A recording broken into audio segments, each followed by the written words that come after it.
Isang mapagpalang araw po. Dara, may matindi palang problema na kinakaharap.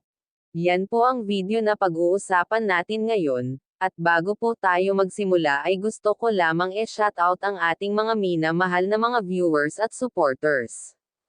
Kuya Rab ay napansin agad na parang malungkot si Dara sa unang punta niya sa bahay nito, kaya tinanong niya ito kung ano ang problema.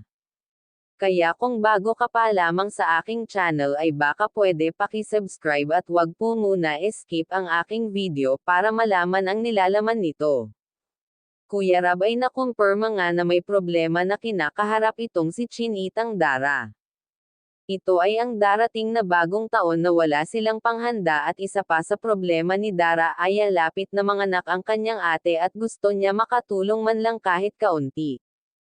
At dahil parang bunsong kapatid na ang turing ni Kuya Rab kay Dara ay sinagot na nito ang pang-noche buena ng pamilya ni Dara. Grabe, halos lahat na ibibigay sa pamilya ni Dara. Napaka-bless talaga nitong Chinitang Dara natin. Marami talaga dito ang natutuwa, talaga naman napakabait ni Dara sa kapwa, kaya bumabalik lamang sa kanya ang bless na dapat ay kanya. Dahil nasanay na si Dara na maging party ng Team Kalingap, kaya alam na natin ang mga kaganapan sa bahay niya katulad ng pagdating ng kanyang ama. At sunod naman ang kanyang ate, kaya sobrang blessed ngayon ni Dara, lalo na ngayon na magbabagong taon.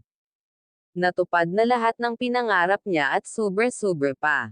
At dahil yun sa Team Kalingap, kung hindi dahil sa kanila ay naghihirap pa rin ang ating Chinitang Dara hanggang ngayon.